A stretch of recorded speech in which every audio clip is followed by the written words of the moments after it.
Welcome, Elizabeth.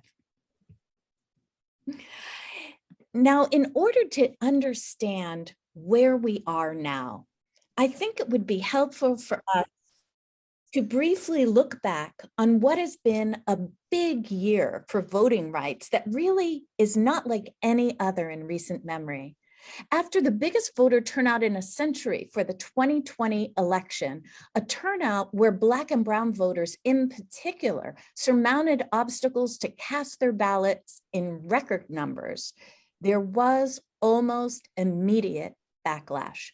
First, we had former President Trump and his supporters, including some in Congress, introduce what has come to be known as the big lie, namely that despite all evidence to the contrary, the federal election had been stolen. Then we had the January 6th insurrection, which tried to stop the certification of the Electoral College vote through violence, followed by a tsunami of state bills to restrict voting rights. The Brennan Center has been studying our electoral process for years. Elizabeth, was this a surprise or more of an acceleration of an anti-democratic trend that had already begun? Help us to enlarge our lens to understand how we got to this perilous moment. I'm so grateful to get to chat with you all about this incredibly important moment that we're in. And I think for context, so thank you for having me first, and just thank you all for attending and you could have so many other things you could be doing with your time, and instead you're here to learn, because I know so many of you are ambassadors to your community in these really important ways. So I'm thrilled for us to cover really content and context as well about why this matters. So Noel, to your point, this is a different moment than we've ever seen historically, but when we talk about the big lie, there are two facts I always like to remind people. So the big lie is about this idea that these laws are necessary because of voter fraud all over the country. The Brennan Center loves to remind folks that you're more likely to get struck by lightning than you are to commit voter fraud in the United States. I think what's really animating what's happening with these laws is two things. One, important to remember that Donald Trump's DHS announced specifically that the 2020 election was the most secure in American history. So his own DHS has acknowledged that it was a secure election because of the work the great folks in election administration have been doing attentively. But I think the second most important fact for you to understand, and frankly, I think what animates a lot of these bills, is that we had more Americans than ever participate in the last election. We had a higher voter turnout than we've seen in over a century, and just in absolute numbers, Americans were showing up to the polls in droves. So frankly, I unfortunately think that the fact of so many people participating in the democratic process inspired bad actors to, instead of coming up with great ideas to make people want to vote for them, instead inspired them to try to figure out how to suppress the right of people to vote. So I think that's all that's really going on here. When we worked on this bill in the last Congress, as you mentioned, I think we were just contemplating really having the time and the space to think like, how could we just fix the little tiny and massive things that are wrong with our election infrastructure? I don't know that we thought we were going to face this incredible moment that we ended up in, which, as you mentioned, unfortunately, we've seen over 400 restrictive bills move in 49 states in the last legislative session. I always say to people that it always makes me curious, what's the 50th? It's Vermont, which always makes me say Ben and Jerry's must be keeping people nice and happy and pro-democracy. 49 states have moved this stuff, and I don't think that's a climate that we envisioned, but it just makes me so grateful that the Freedom to Vote Act is teed up and ready to go to answer this moment. So I'm really thrilled to have this conversation with you about what's in that bill. Elizabeth, I know the Brennan Center has really been closely following these hundreds of state laws that were introduced and also those that were passed. And you've been periodically releasing reports on these state laws, tallying both their numbers and the damage they'll do. Tell us a bit more. Who do these laws target and how?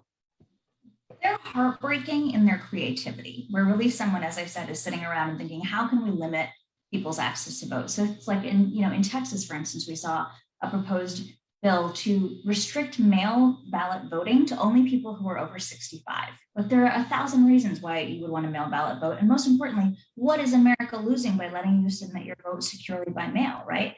And I think that that's a great example because it's actually what is at issue is demographic change in a lot of ways, right? So young people voting is scary to some people in power.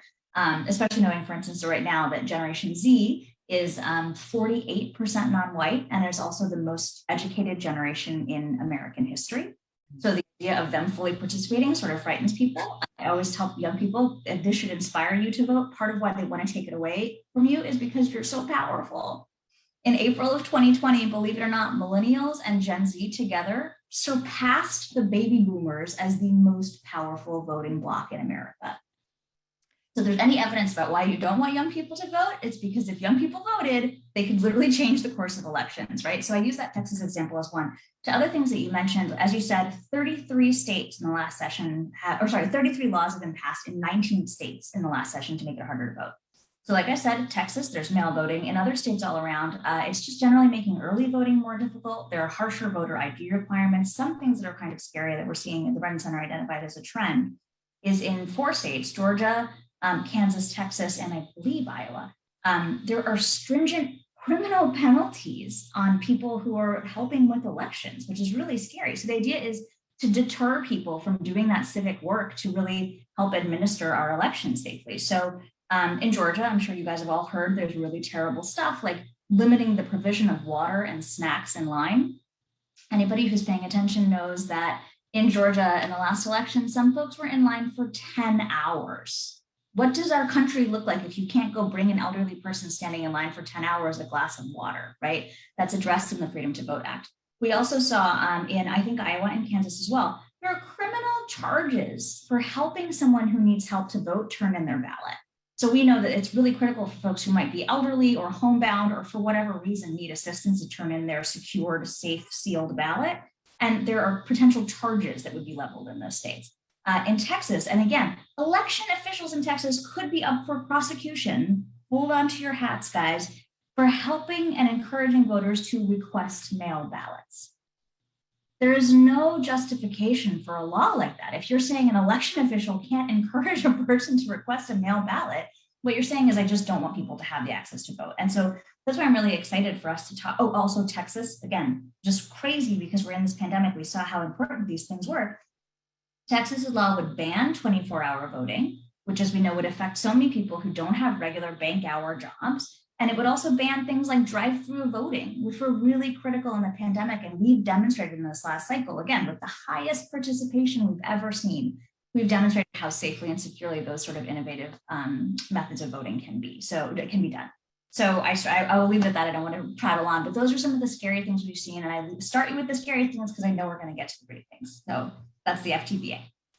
It is alarming. And I keep thinking about bringing food and water to people waiting 10 hours in line. And we should be asking, why are they waiting 10 hours in line to begin with? That's utterly unacceptable, right?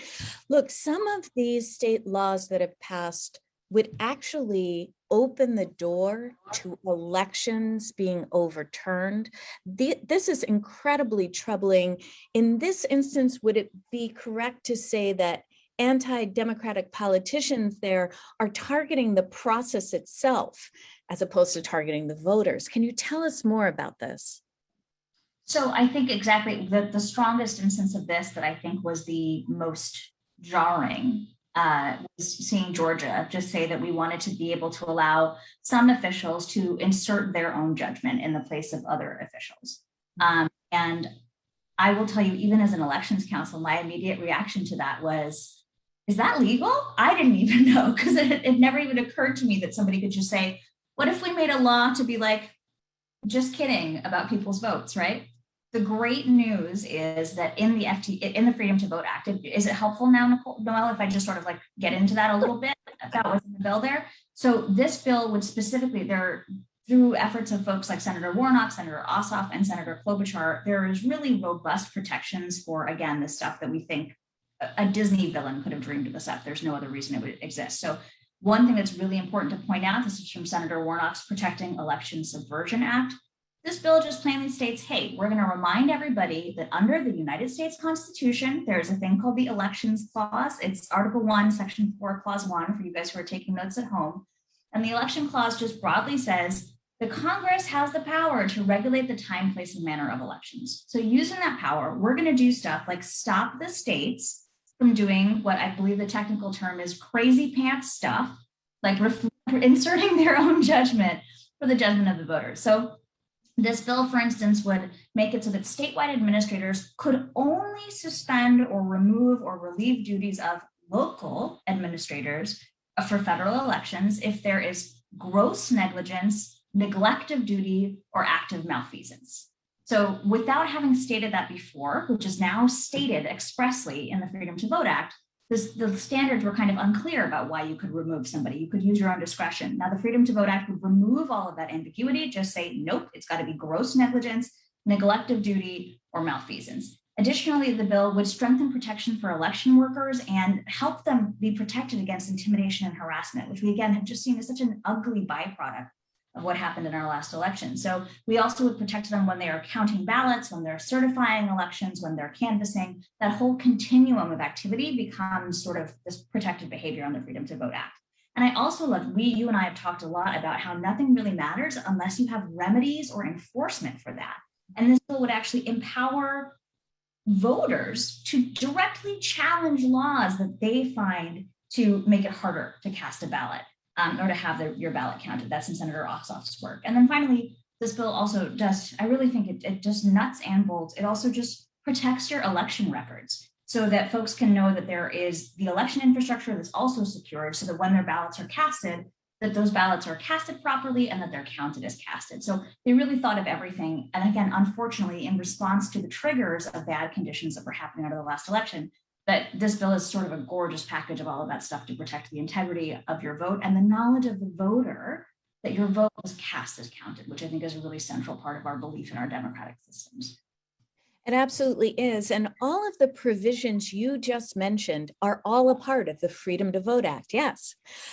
So now that you've gotten us into the Freedom to Vote Act, I want to take a minute and just think about the various bills that are currently in Congress, because there have been a lot of bills moving through. We now understand the attacks on democracy. We now know that there is a remedy here with the Freedom to Vote Act. But in addition to the Freedom to Vote Act, there are two other bills in Congress, the For the People Act, and also the the John Lewis Voting Rights Advancement Act. And the For the People Act is the sweeping reform package that broadly covers three main areas: protecting voting rights, expanding access, ending partisan gerrymandering, ending dark money in politics. And I know you helped write this bill, Elizabeth. Back in 2019, it was never even voted on in the Senate, though it had strong support among Senate Dems as co-sponsors, including Senator Manchin from West Virginia. And I just want to explain to folks what happened this year. The Freedom to Vote Act is really the replacement bill for the People Act. And after the Republican senators filibustered debate on the For the People Act in June, Senator Joe Manchin of West Virginia announced to Majority Leader Schumer, and really to anyone who would listen, that he wanted to write a replacement bill that could garner 10 Republican votes and hence overcome any potential filibuster. And after much negotiation, the Freedom to Vote Act was introduced in the Senate in September. And Elizabeth, you've told us a bit about what's in that Freedom to Vote Act and how it really is strong enough to stand against these horrible state laws to restrict voting. And it includes also, if we heard you correctly, the ability to stop that pathway to overturning elections as well.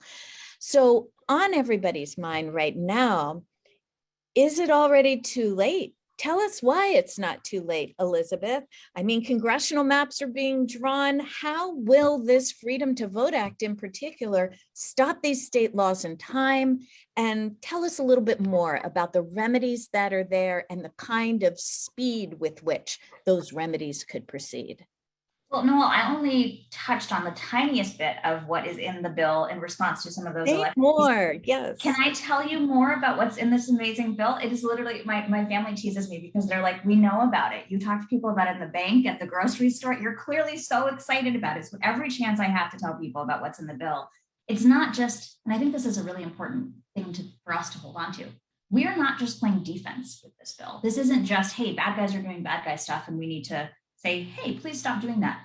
This is about a new vision for American democracy. And so I want us to really hold on to that this is not just defensive work, it is expansive, proactive, forward-looking work. And so with that in mind, I'm going to go through a slightly long list. I always tell people, I think the bill is now about 594 pages. So I say, if you want to induce a coma, go ahead and read it. If you don't, my job is in about 3 minutes to succinctly tell you some of the highlights of the bill. So one of those things is that the bill would provide automatic voter registration, which already exists in 19 states. That just means that when you go to the DMV, they'll say, hey, Noelle, would you like to register to vote? And you can say, I would not like to, and then you don't have to think about it again. I hope that you would say you would like to, but then you're just on the rolls and you don't have to think about it. That simple change, which I'm really proud to say was ideated at the Brennan Center years and years ago, would bring millions of Americans onto the voting rolls. Same thing for same-day voter registration. We know that in America, really unfortunately, there are racial disparities in who gets left out because there isn't the existence of same-day voter registration, to the point that Black and Latino voters respectively said 11% of them said the single reason they did not participate in an election was because they were not registered on the day of the election, right? So banning them, which again, 19 states are doing, 20 states rather, for our same-day registration. We're securely registering people all over the country. There's no reason that people should be left out from that. The bill also provides for 2 weeks of early voting, including during weekends and before and after work. I always like to use that point to point out, we always talk about the bill like a racial justice bill, which is so important and so true, but it also affects us along our many identities. So for instance, believe it or not, people who have the least flexibility in America to do things like the people who have the least flexibility to do things like vote and take time off during the election day alone to vote are those who are lower paid and hourly workers, which of course matters to you guys all at the worker circle. Now, guess what? In America, of the lowest paying jobs, those paying $10 an hour or under, 2/3 of those workers are women. Women don't have that flexibility necessarily. They're less likely to have that flexibility. And think about what we call a second shift in America. You're probably packing your kids' lunch, you're trying to get them out the door, you're trying to get to work, you thought you could get to the polls, you can't do it, you got to go to work. And that means if we only allow election day voting, if you miss the bus getting out of work, you're losing your right to vote, which just doesn't make any sense. So I lift that to say there's so many communities who are affected, really. It creates an election day holiday, which Americans are just like, that's a common sense thing. There's no reason that doesn't exist. And I love, there are so many beautiful details that sort of make me tear up. The bill would allow for voter registration information to be passed out at naturalization ceremonies for new Americans. Such a beautiful and simple thing to say, this is part of your sacred citizenship, your duty here. It allows for pre-registration of 16 and 17-year-olds, which as we've talked about, would really change the game for so many people so that they're automatically on the rolls when they're 18. It expands a grant program so that folks with disabilities can ensure that they can vote in the same way that other folks do. And it funds states to be able to do all the things that are being required by the bill as well. So it's not just a mandate without funding. For states that do have a voter ID requirement, it does some really interesting stuff like expanding the list of permissible identification, including things like your hunting and fishing license and your utility bill. And one of the Easter eggs in this, I know that the voting ID problem is hard for a lot of people. One of the Easter eggs that I love in this bill is they're saying, if your state doesn't have a voter ID requirement, it is not being added. But if your state is one of those ones that is going to require a voter ID, well, guess what? You need to provide an ID to your voters free of charge, which I think is a really important thing because IDs help us in so many other ways as well. It would allow for voting by mail without excuse and create secure drop boxes, some of which are available 24 hours. So if you're a graveyard shift worker, you should still be able to drop off your ballot without a problem. It prohibits states from restricting curbside voting, and it restores the franchise to people who are formerly incarcerated. So if you are living in your community, you get to vote. And guess what that means? 3.9 million Americans back and eligible on the rolls. And because of the racial bias and mass incarceration, which we all know, that means 1.6 people of color can go ahead and cut back on the rolls. It protects against voter subversion and protects against election administration subversion, as we just talked about.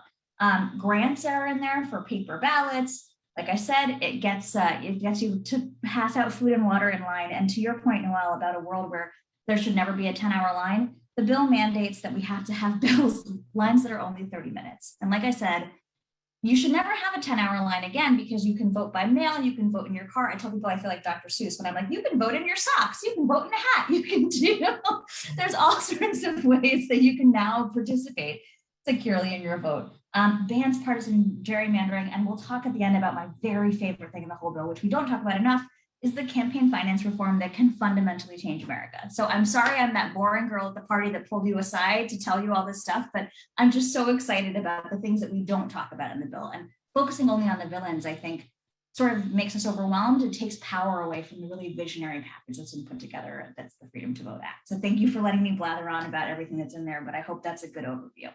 It's really wonderful to know of the substantial gains in access. In our democracy, everyone who's eligible to vote should be able to vote, and to do so simply in a manner that is convenient for them, and in a manner where they can rest assured that their vote is actually going to get counted.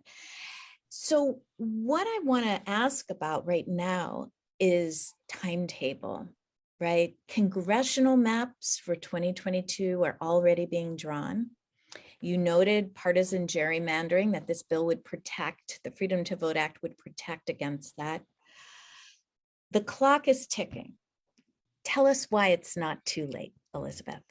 Well, particularly for partisan gerrymandering, there is some internal sort of conversation within the community about whether this bill could protect against maps that have already been drawn discriminatorily. Some of our folks believe that it actually could. And so what's really great about the bill is that the way that actually our redistricting expert, Michael Lee, who is just brilliant on these issues, he points out that this bill is actually stronger than the Before the People Act on redistricting, which is really exciting news. But it creates really clear categories.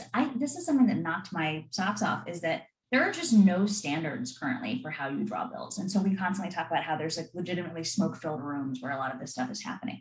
So this bill creates sort of simple, clear standards for what congressional redistricting would have to be done under. And then it provides for litigating if maps clearly don't match that. And so one answer is, we think that maps that are drawn currently that don't match those congressional standards could be litigated for quickly. And what's really cool is like there's judicial expedition as well. So these things have to get moved to the top of the docket and dealt with in an expeditious way. They can't drag themselves out in court. But there's another argument within the community, and this is the one I sort of side with, where regardless of whether or not we'd be able to protect against badly drawn maps now, that is the reason there is such urgency to get this done yesterday. This cannot go into next year. We need to stop any movement in that direction. And if it's available to us and this package is teed up and so many of us support it, there's no reason that it should be stalled right now. I hear you, Elizabeth, and the Workers' Circle, and I think every co-sponsor on this program would say, yes, it cannot wait another day. We have to get the Freedom to Vote Act through the Senate and passed into law. And we're going to be able to get to some of the questions about, but wait a minute, how are we going to get this thing passed in just a minute? Before we get there, I want to ask you a little bit about the other major voting rights bill that is in the Senate right now and live, the John Lewis Voting Rights Advancement Act. It was introduced earlier this month. One of its core provisions would reinstate the federal pre-clearance that was gutted by the Supreme Court in its 2013 decision. Now, this is a narrow bill targeted at restoring and strengthening the VRA, the Voting Rights Act. Past reauthorizations of the Voting Rights Act, the latest, I believe, in 2006, really have garnered overwhelming bipartisan support. Is that the climate this year? It is not, unfortunately, and I think that just speaks, unfortunately, to the incredible amount of polarization. It does not speak to the strength of the bill. And, you know, that American hero, Sharlyn Eiffel, pointed out that in the 2006 reauth that you mentioned, would you believe that reauthorization was a 396 to 33 person vote? That is just, and again, historically, that bill has always been bipartisan, right? So I think this moment, it's not about the bill, it's about the scary moment that we're in, where I think some forces have just decided that they have to have anti-democratic principles as part of their ideology. And I think it's really unfortunate, but I think it creates all the more reason that this bill needs to exist. And just to quickly give people a shorthand for why we need both, the John Lewis Voting Rights Advancement Act will do kind of in the history of that bill, which again, its genesis was in a moment where American segregation was still existing, that voting rights were restricted. This is a fun fact. The reason that the Voting Rights Act even exists is because voting rights were deliberately cut out of the Civil Rights Act, right? That there have always been these forces that just want to suppress the right to vote, even when we're fighting things like integration. And again, the filibuster has stood against civil rights acts for such a long, it's got a long story that I'm sure we'll get to later. But so the Voting Rights Act specifically allows that when a state that has had a history of discrimination against voters wants to make a big change to its voting laws, they have to submit that to the Department of Justice for evaluation. So the Department of Justice can look at it and say, hey, this is totally fine, or actually this appears to be something that will have a discriminatory impact or a discriminatory effect, and it should not go into place. What's really cool about that law is I didn't realize this until I started researching it. It seems like the existence of that law alone deterred states because they were like, well, we certainly can't get away with shenanigans, but we can't get away with stuff that even looks like shenanigans. So let's not bother to propose things, right? But with that law gone, as Ruth Bader Ginsburg said, well, we threw away our umbrella during a rainstorm and geez, are we getting wet right now, right? So I think that is really important for folks to understand. The VRA would just restore that pre-clearance, as you said. It would look at things that have been known, what we call known practices, to have a really bad impact on communities and stop them in their tracks. That's distinct from the Freedom to Vote Act, which really deals with our broad picture of election infrastructure. Another distinction, the VRA focuses only on race. So the other ways that our identities are hurt are not necessarily impacted. So if low-income voters are really hurt by one provision, that wouldn't necessarily be covered by the VRA because it's not a racial proxy, right? So the analogy that I use for folks is that you should think of the John Lewis Voting Rights Advancement Act as a cancer screening. There's a lump, you're kind of curious about it, you want to go to the doctor and get it checked out. Maybe the doctor says it's totally benign, no problem, or the doctor says it's malignant, we got to cut it out. By contrast, the Freedom to Vote Act is like your annual physical. You've got to deal with the whole system, you're getting everything checked out, and just like you would never not go get a cancer screening because you get your annual physical, you should definitely have both of these bills moved together. The final critical thing that folks need to understand is that the John Lewis Voting Rights Advancement Act is only forward-looking. So we'll talk about the Supremacy Clause later, but why we need the Freedom to Vote Act is because all these nasty bills that we've been talking about, these 33 bills in 19 states, can only be stopped by the Freedom to Vote Act. The John Lewis Voting Rights Advancement Act is not structured to be a look back as well. So there's no reason that the two shouldn't move together, and they really ought to. So when we hear members of Congress say, oh, well, I'm for the John Lewis Voting Rights Act, but forget the Freedom to Vote Act, we say, oh, no, no, no. These bills are complementary. They do different things. The John Lewis Voting Rights Advancement Act is a preventative bill. It helps prevent discrimination in voting before it happens. And the Freedom to Vote Act not only combats these bills and frankly now laws, 33 laws that suppress the vote and have all of these other ramifications, but it also sets national standards that every single American can count on and establishes the wonderful early voting, the vote by mail, all of the standards that you went through earlier. So both are needed. So let's get to how we get this done. The Workers' Circle and the co-sponsors of this program tonight, well, frankly, we've been urging the Senate to pass the Freedom to Vote Act and the John Lewis Voting Rights Advancement Act. But it is abundantly clear that the filibuster stands in the way. On October 20th, Senate Republicans used the filibuster to block debate on the Freedom to Vote Act. To pass these bills and many other worthy pieces of legislation, the filibuster must be surmounted, reformed, or eliminated. Interestingly, the Workers' Circle first advocated an end to the filibuster rule back in 1957 as a matter of racial justice when civil rights bills were being blocked by the filibuster rule. And we stand by that today more than ever. In fact, recently, some of us have joined other democracy activists in civil disobedience outside the White House, urging President Biden to use the full power of his office to get voting rights done, including fixing or nixing the filibuster. The Brennan Center has really studied the filibuster rule, and you've produced several landmark reports. What is the filibuster, and what needs to happen to this rule for the Freedom to Vote Act and the John Lewis Voting Rights Advancement Act to move forward? So I think I really want to caution people against getting stuck in the process, because I think sometimes I always, this is as an attorney, one of the things that I've learned is he who frames the question has a greater likelihood of winning the argument. And so I think if we argue on process, we often legitimize this discourse. That's really this question, this bill is really about a fundamental question. Should eligible Americans be able to vote? So don't get distracted by this procedural question, because they don't want you to realize the thing that they don't want is eligible Americans to be able to vote. So starting that, I'm still going to teach you a little bit of the process because I want you to know. So your question is, what is the filibuster? Now, when a bill comes to the floor, it's really a two-step process. First, we vote on debating the bill, and then ideally, we get to the merits of the bill. Now, the filibuster, that's a second vote that occurs. And that, everybody should be aware, in America, your bill passes if you have a simple majority. So if 51 of these people are going to support this thing, or more than half of them support the thing, whatever the House is, the chamber is, it's going to go forward. But before you have that vote on the merits, you got to debate about it. And that's really where the filibuster becomes important. So the filibuster is this procedural mechanism where during debate, you can sort of hold up ever getting to voting on the merits, because you could just sort of make debate go on indefinitely. And under the current rules that protect that mechanism, you need 60 senators to get together to say, okay, that's enough debate. Thank you. We're going to move on to the merits. That's literally all that's at stake here, right? So if you want to get to the merits of the issue under the current law, or under the current practice, which is really important. This is not a law. It doesn't come from the Constitution. It's just practice.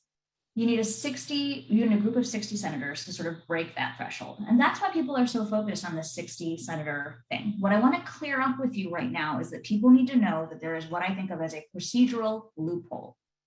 And my friend Steve Spalding was very, very careful to say, this is not a rule change per se, but it's just a loophole we can use. Literally, all you would need to do if you wanted to defeat the filibuster is get 50 senators together, the tie-breaking vote of the vice president, and say, hey guys, would we like to change the rules to maybe get some democracy done? And then if 50 of them plus the VP say, yes, we would like to, that's it. Now we get to vote on the merits. That doesn't even pass the bill. All it does is say, hey, should we ask about whether we should pass the bill?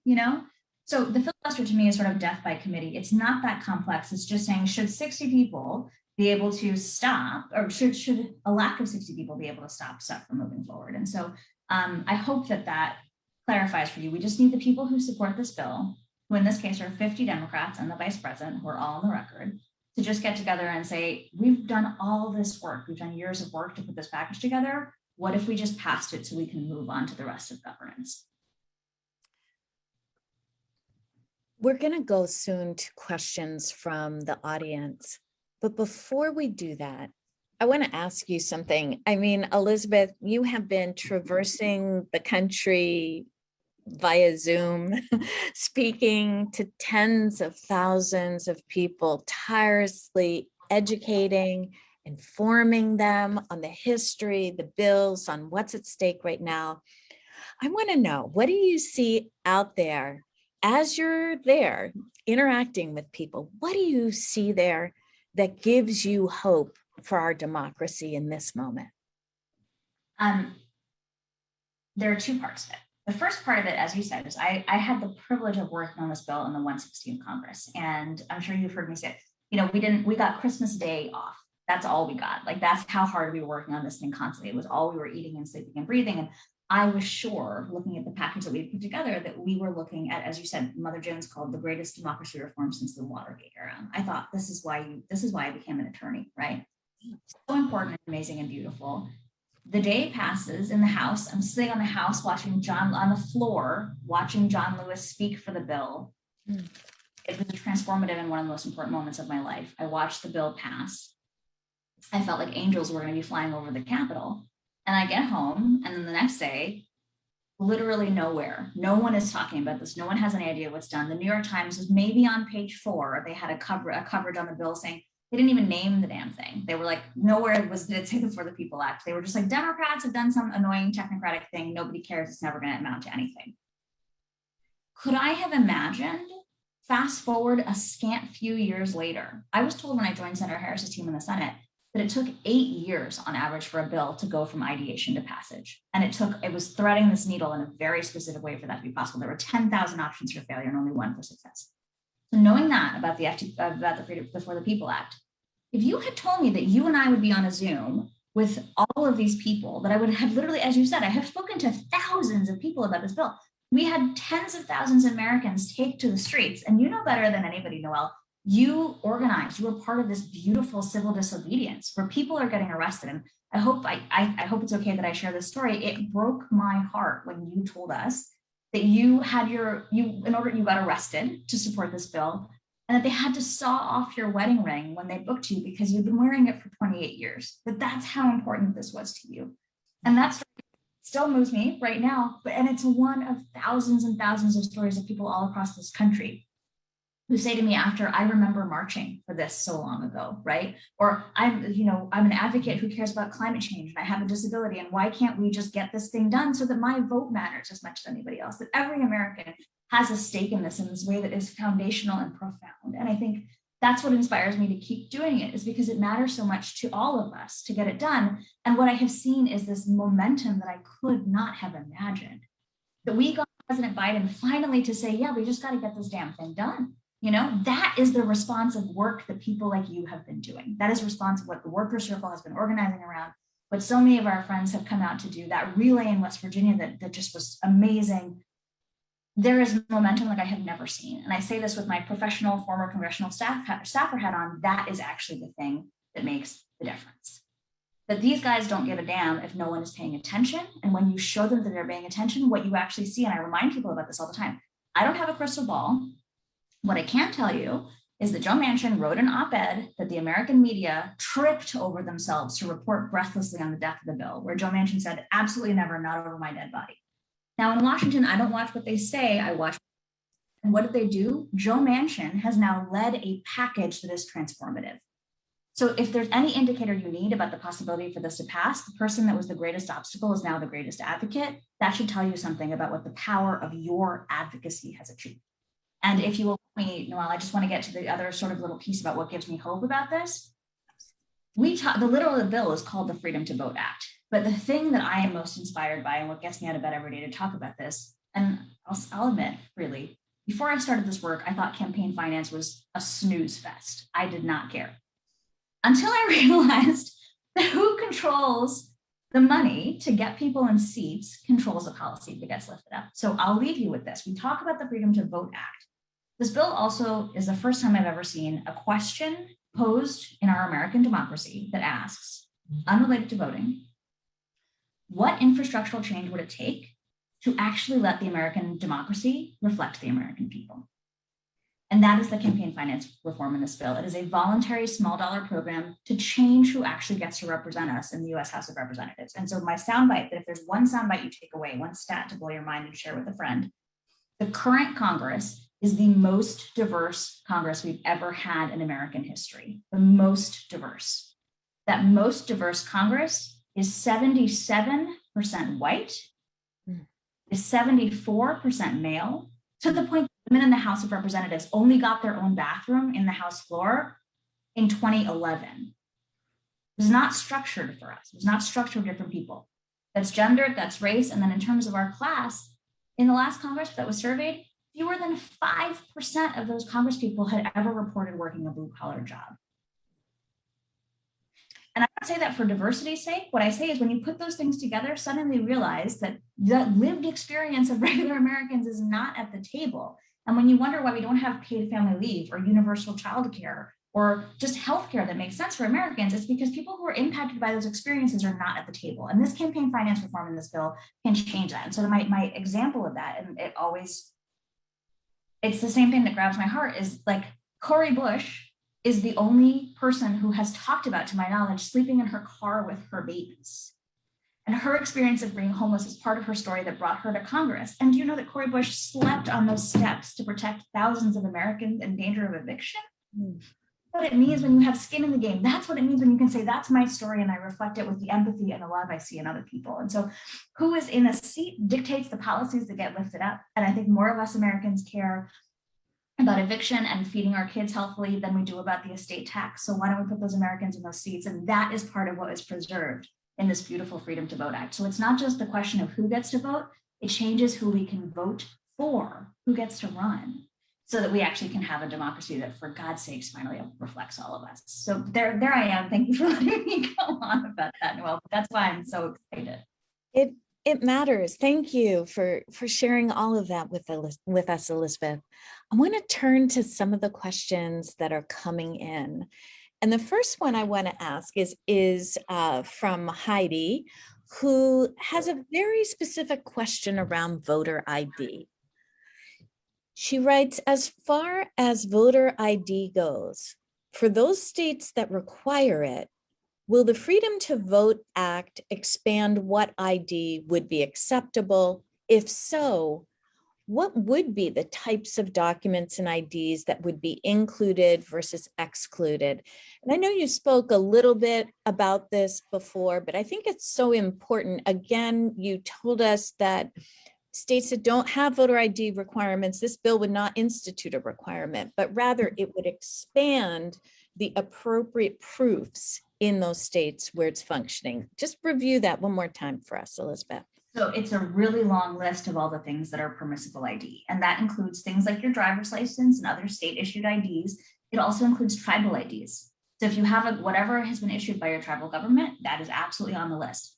The diversity of things that are official includes utility bills. So if you bring over your utility bill, that is your proof of ID. Your student ID, and as I mentioned, your tribal ID would also be permissible. Your gun license, your hunting or fishing license. Like currently in Texas, you can't use your student ID to vote, but you can use your gun license.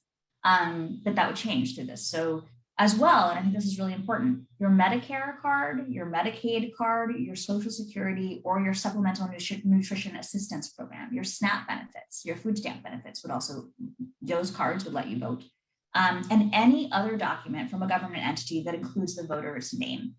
So those are all the ID pieces. Now, guess what? On top of that, even if you don't have any of those things, the bill has a provision where if you're in one of these small towns where you may not have ID, as long as even big cities, I know my neighbors, if an election official is working who knows you, who can vouch for your identity and say, I've known Elizabeth for over 6 months, even without my utility bill or my gun license, I can vote. And even if the election official doesn't know me, I can bring a friend who has known me for over 6 months to say, this is Elizabeth. She doesn't have her ID with her. Maybe she's been moving recently and all of her stuff is in her old house. So, but I can tell you, Noelle, she is Elizabeth. If that person is there, you can vote without an ID. So there are these workarounds in addition to these new voter ID requirements that I really want people to know about. And I cannot emphasize enough, does not affect states where there is no voter ID requirement. So for those states that do, you can get a free ID under the bill, under the law, and you're required to actually under the Freedom to Vote Act. Thanks. I want to go to a question that Renee put into the chat for us, and she writes, the Republicans carved out Supreme Court nominations from being subject to the filibuster. Isn't it just possible for the Democrats to carve out voting rights legislation from being subject to the filibuster, since they aren't all behind wholesale filibuster, support, that there's maybe a carve out? Can you talk about that a little bit? Is that a possibility? Yes. There you go.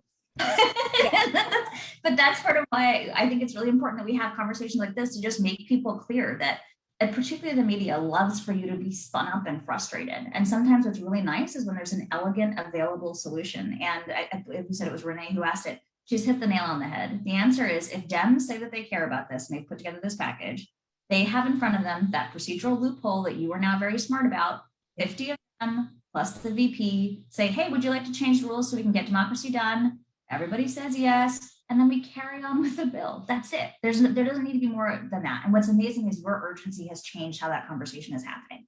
So we're seeing amazing folks like Angus King, who is not, known to be a radical, saying, hey, would you like the filibuster or would you like American democracy? Those stark terms coming from unusual advocates, I think, is really an indicator of how much our urgency has actually impacted the conversation in Washington. It's wonderful. And I think, with the CNN town hall that President Biden did last week, he opened the door to really pressing on that unhelpful rule we know as the filibuster to get this voting rights legislation done. I want to go to another question, which is, okay, say we get these bills passed. Thanks, Art, for this question. We get these bills passed, but then, Republicans could come in, they could pass other laws. Do we need a more durable solution? Would an amendment to the Constitution be a more durable solution?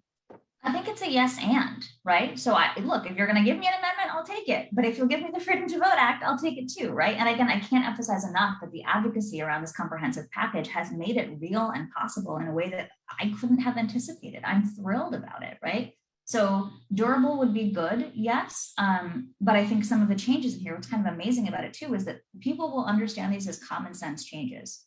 Having a 10-hour line is unacceptable. Giving people the resources to have a 30-minute line is way more acceptable, right? So I think the backlash against, this is also something I try to point out to folks. Right now, like I said, it's Disney villain level creativity that's going into bad guy stuff. What's amazing about this bill broadly, and I always say this to folks, what it does in this comprehensive package is removes the incentive to come up with ever more creative ways to suppress the vote. Because the answer is, genie's out of the bottle, people can vote now that we have the Freedom to Vote Act.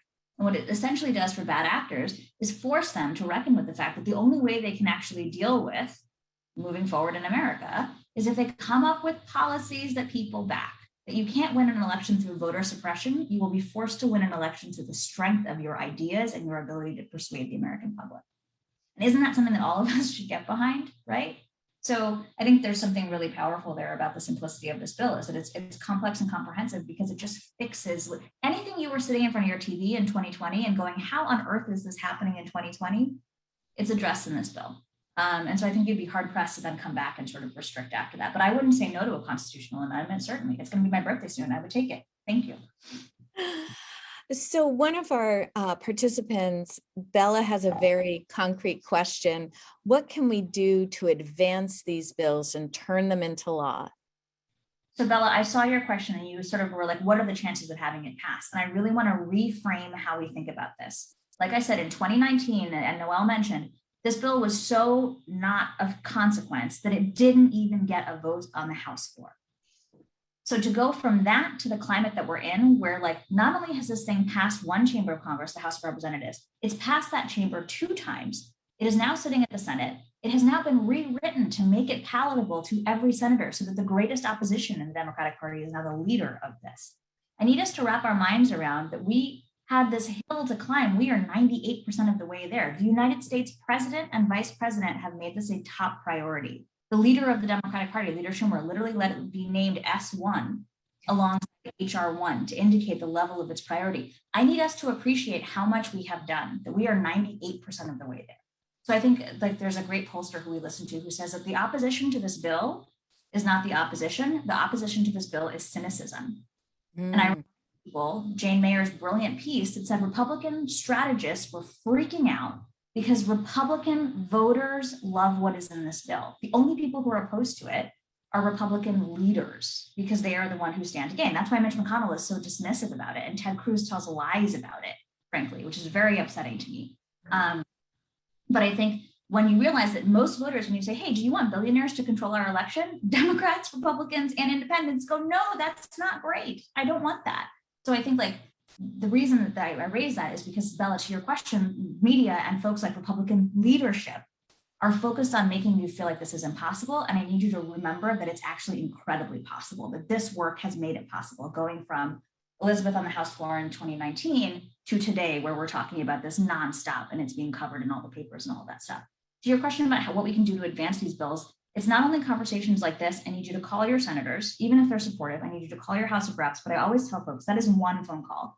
The actual thing that you have is the power of amplification. Senators pay attention to their local newspapers way more than they pay attention to the Washington Post. So I need you to be pounding letters to the editors and have parties after synagogue or after church, just saying, let's all get together and write letters to the editor. Better than that gets used, and there's a tool from our friends at the Declaration for American Democracy, DFAD, that I hope Noelle will share with you after. There's a tool to write an LTE.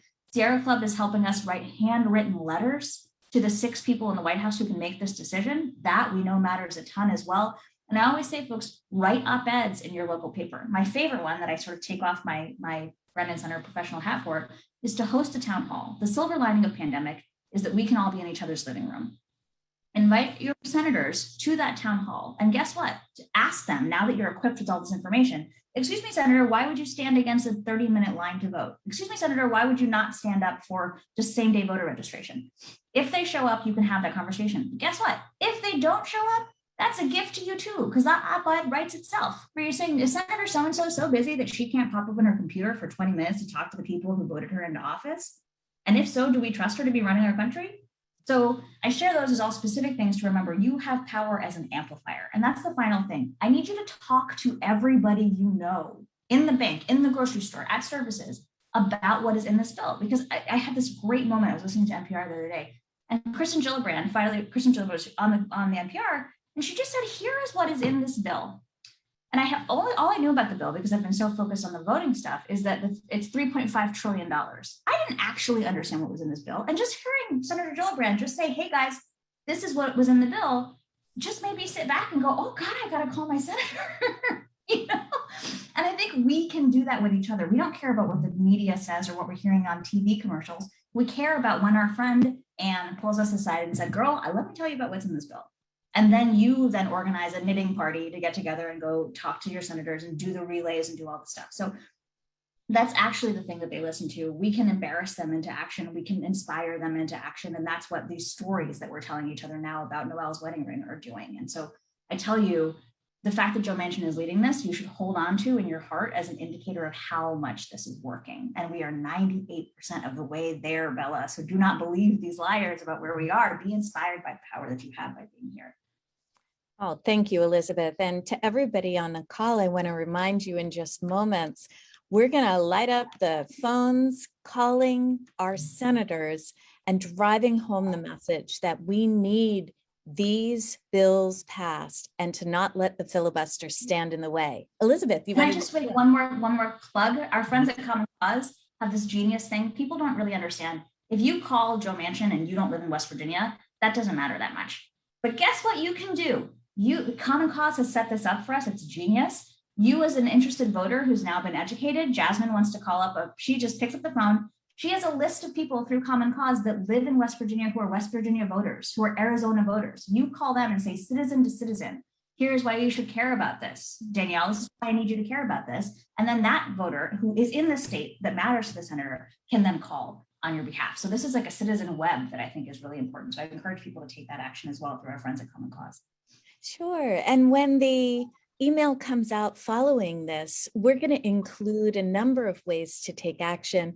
The Worker Circle works together with the Center for Common Ground to place calls to voters of color in historically vote-suppressed states and do a similar thing. There are a lot of opportunities for us to take action right now and tomorrow. I do also want to lift up that throughout November, each Wednesday in November, beginning with next Wednesday, November 3rd, then the 10th, then the 17th, more and more democracy activists are going to be gathering outside of the White House and risking civil disobedience. We're going to be sending you some information about those opportunities for those of you who might be ready to step up. This is an incredible moment. History has given this moment into our hands, and it is up to us to make sure that we move our democracy forward. Elizabeth, before we go to the call, I want to give you one last word. This is what democracy looks like. Looks like us doing this together in a way that matters to all of us, in a way that sees each other fully, in a way that honors the power of our communities. And that's why it's so important for us to be, I'm sorry, I'm so emo. But it honors the power of our communities to look at the people who would have us fear our power and say, you should do nothing. You should do absolutely nothing. Because one thing I can guarantee you is that if we do nothing, this will definitely fail. And that's why they want us to do nothing. So the fact that we are here all together in community and spreading this message to other people is literally what the fabric of our country is. And I think our democracy has always been aspirational. I am an immigrant. I come from a working class family. I'm a woman of color. I understand deeply how we have always been left out. And this is our opportunity to not only get to be in, but to lead, and to do that side by side with so many brothers and sisters who have never had that experience. So I just am grateful for your leadership, for your ambassadorship to your community. And I'm always happy to speak to people. So if you want to, I'm sure Noelle will share my email. If there are other groups you need me to come talk to, clearly I'm more than happy to do that. So I'm not just like Shanghaiing people in the bank line. And then there's always, I'm sure one of the resources you guys will share is this massive paper I spent 8 months working on at the Brennan Center that just breaks down all of the provisions of this bill that just says, we have had these historical harms. Through this bill, we can remedy them, and we can do forward-looking work to really create an inclusive democracy. So thank you for letting me cry with you so much. I'm so sorry, but this just matters so much to me. And I really hope that you guys were inspired and excited, and that you spread the word from here. That's really, what do they say? They say that love is the only thing that if given, like the loaves and the fishes, when given away, it multiplies. And so that's what we're doing here. The word is also multiplying with each of you. So I'm really, really grateful for you. And thank you for the opportunity to chat with you. And thank you, Noelle, for just being the brilliant, beautiful human that you are. Well, thank you, Elizabeth, for all that you shared with us tonight. We stand on the shoulders of so many who sacrifice so much for our ability to cast a vote and have it count. So we are in that line of carrying forward the work of those who came before. And so it's with that sense, both of hope and of the weight and yet the possibility of really breaking through at this moment to a stronger democracy, a more equal America, that we're going to turn now and talk about how we can take action. I want to thank all of the co-sponsors of the program tonight. From the bottom of our hearts, we are so thrilled at the Workers' Circle to be working together in partnership with you. We know that it's collective action that makes it, at the end of the day, a new day for all of us. So thank you, Elizabeth. Thank you, our co-sponsors. And now I want to turn to Jonathan Talbis, our social justice organizer, who's going to get us all set up to make some calls to the Senate. Jonathan, some people may never have made calls, but I know they don't have to worry about that, because you're going to tell them, and all you need, friends, is a phone and a willingness to take action. Thank you so much, Elizabeth. Jonathan, take it away. Okay, thank you so much, Noelle. And that's right, all you need is a phone.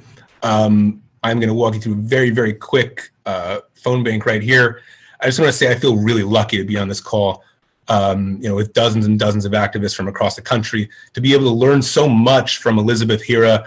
I am feeling inspired, I'm feeling motivated, and I know that now is the time for us to redouble our efforts in the fight for voting rights and for basic democratic values, frankly, because if we've learned anything tonight, it's really that is what's on the line. So now that we've heard from Elizabeth about the stakes of the issues, now that we're armed with the knowledge of what's happening, and moreover, that we know that we can win, the next step is for us to get activated. So we're going to take some quick action together right here, right now. We are going to let our elected officials know tonight that they need to act, they need to stand up for democracy, they need to protect and preserve voting rights and combat voter suppression by passing the Freedom to Vote Act and the John Lewis Voting Rights Advancement Act. And all you need, once again, is your phone. So if you're feeling half as fired up as I am, and hopefully even more than that, you can take out your phone and check out the slide that should be in front of you. And on that slide, here you go, right in front of you, you should be seeing the Senate Switchboard Hotline. So we're going to be calling our senators, and we'll be leaving voicemails because it's after hours. And I want to assure you that your messages do matter very much, and that these voicemails are checked regularly. So in just a moment, I'm going to invite you to call that number on your screen. You'll be connected to either a live operator or an automated voice operator. And when you're connected, if you know your senator's name, choose one. So I'm from New York. I might say I'd like to speak to Senator Schumer, and they will connect you right through. If you get an automated voice that answers, you can just say, I'd like to speak to the senators from New York, and they'll give you both options. In my case, that would be Senator Schumer and Senator Gillibrand. And even if you don't know your senators' names, please don't sweat it, not a problem. Either the operator or automated operator will tell you and connect you right through. Once you reach their office, they are able to take very high volumes of voicemails. Don't worry for a second that we're all calling at the same time. It is a good thing. And just before we get calling, I want to take you quickly through a voice message just to show you how it'll go. So you'll say, hello, my name is, and since my name is Jonathan Talbis, I would say, my name is Jonathan Talbis. I live in Brooklyn, New York. My zip code is 11225. Senator Schumer, I am calling to urge you to stand up for democracy and for every American's freedom to vote by supporting the Freedom to Vote Act and the John Lewis Voting Rights Advancement Act. Since the record turnout for the 2020 election, 19 states have passed 33 laws to make it harder to vote. Voter suppression has no place in our democracy. Congress must act now. And don't let the filibuster stand in the way of ensuring that every American has the freedom to cast their vote and to have it counted. I'm counting on you, Senator Schumer, to pass the Freedom to Vote Act and the John Lewis Voting Rights Advancement Act. Our democracy cannot wait. I'd welcome hearing from you. I may be reached at, and then if you'd like to add that part in, you can just say your telephone number. So friends, it is really that simple. And while the script is on the screen right now, I invite you to dial that number. Let's get these calls going. We'll be standing by with a little soft music. And once you've left a message, please, I invite you to come back to the chat over here. Let us know you've left a message for your senator, or both if you can, and let us know where you're calling from. We would really love to see this collective action unfold in real time. Without further ado then, let's do this, everybody. Let's get going. Let's call our senators. Our democracy cannot wait.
Okay, everyone. So I see we got 2 phone calls in the chat.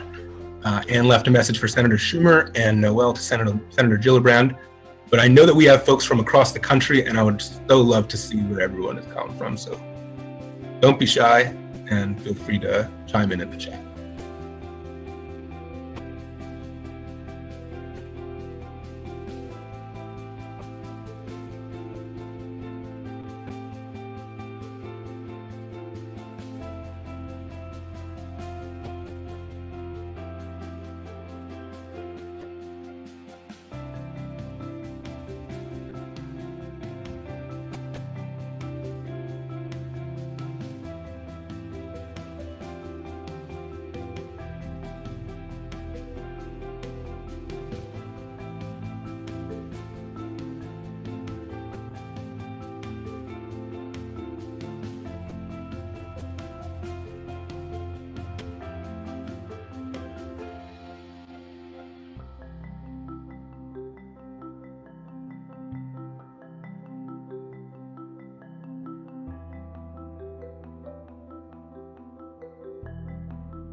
Folks, I'm seeing now that it's possible that the chat might have been disabled, so we are working on that, and we hope to fix that ASAP.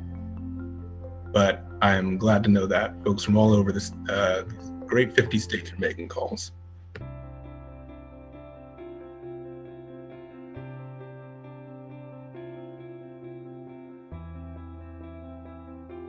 And I do want to say, while we're here, that once again, President Biden indicated last week that he's open to bypassing, scrapping the filibuster for voting rights legislation. So we really have a winning chance here, folks. Your calls really make a difference. And I think we're going to win this fight with all the effort that we're putting in together.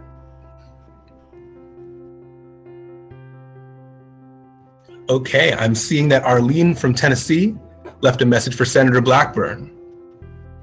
Well, that's definitely not New York. So we're all over the place. I love it.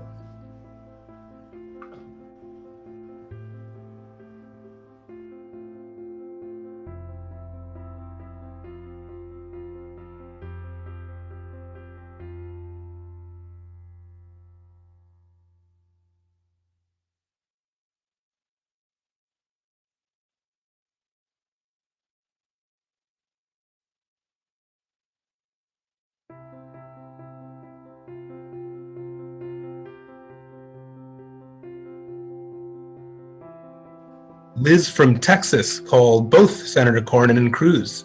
Thank you so much, Liz.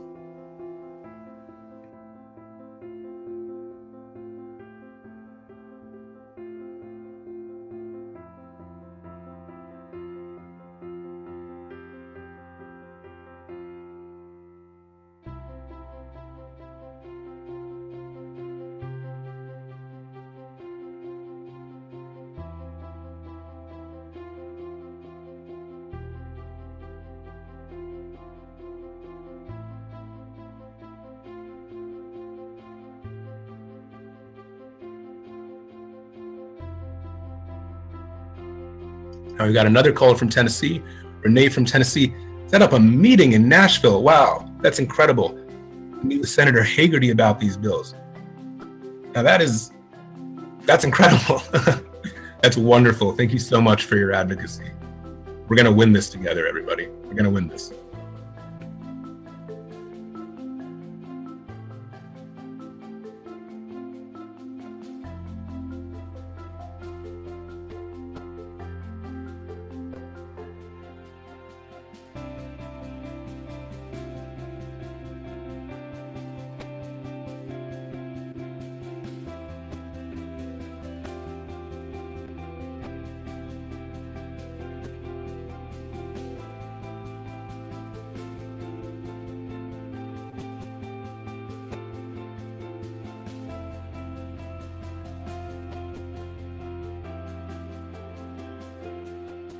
All right, Pennsylvania is represented. We got Lisa, who just left a message for Senator Pat Toomey.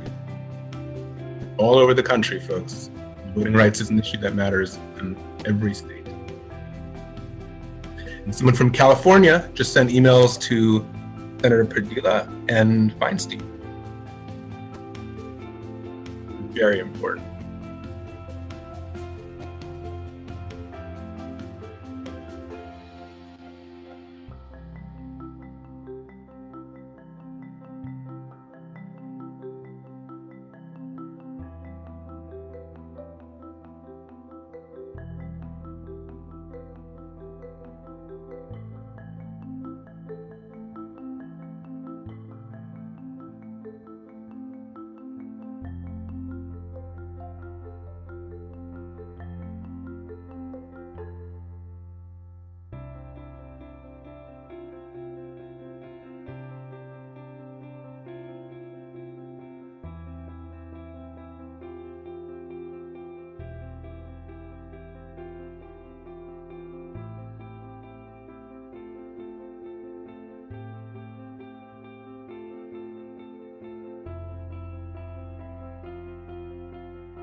All right, let's see if we can just get a couple more before wrapping up.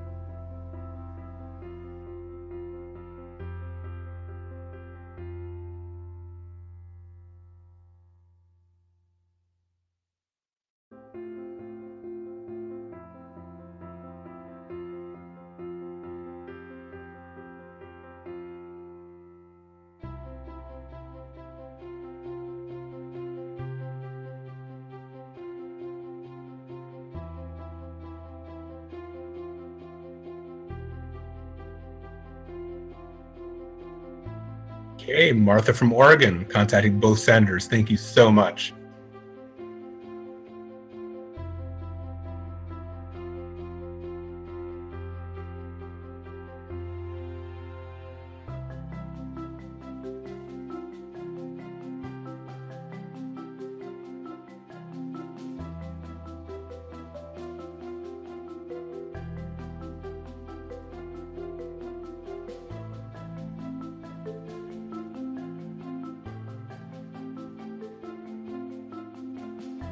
Okay, so very, very special guest here. Elizabeth's mom actually just contacted Senator Van Hollen in Maryland.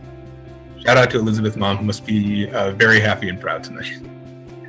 We've also got Herbert from North Carolina, left a message for both senators.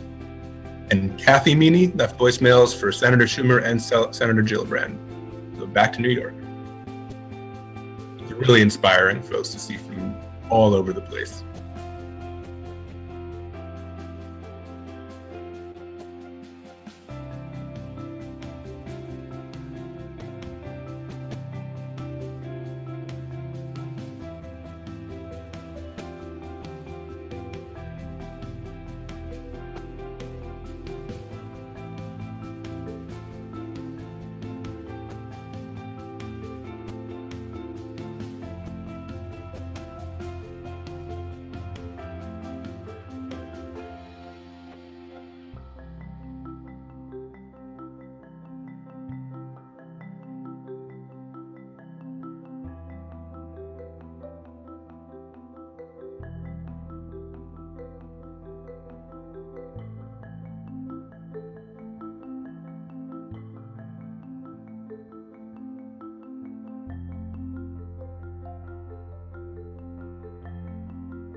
Okay, Madeline, North Carolina, message for Senator Tillis and for Senator Burr.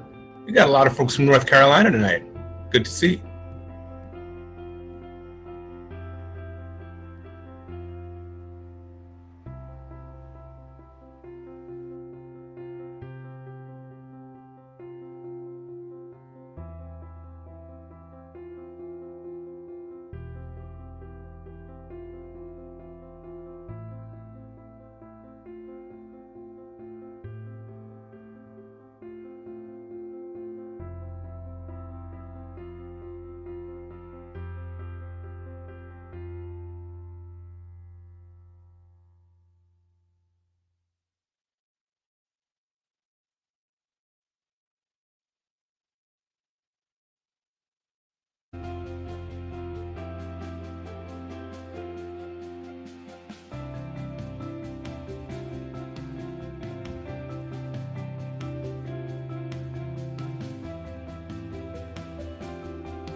Okay, folks, thank you so much for joining in this call-in. Apparently, I want to just go back to one of the chats for a second. Someone said that, Kathy said that we must have been blowing up the lines as she had busy signals several times. So that's always good to see. And again, all of these calls matters. So we're gonna leave up this slide just for a couple minutes, and then I'm just gonna quickly close us out. I just want to say, folks, thank you so much for joining the Worker Circle tonight for Live from the Front Lines, Our Democracy at Stake with Elizabeth Hira. I want to thank all of our participants for taking the time to learn, to make calls, and I'd like to thank all of our many fantastic co-sponsors for your support and your promotion of this program. And because this fight is very much ongoing, and really we're at a decisive moment in that fight, I want to invite you all to join the Workers' Circle in our ongoing activism for voting rights and social justice. Please feel free to visit our website at circle.org to learn more. And finally, look forward to a follow-up email from us, including a recording of tonight's program and links to take action with us in the future. We look forward to continuing to stand shoulder to shoulder with you as we fight to protect and to strengthen our democracy. Thanks so much, everyone, and have a good night.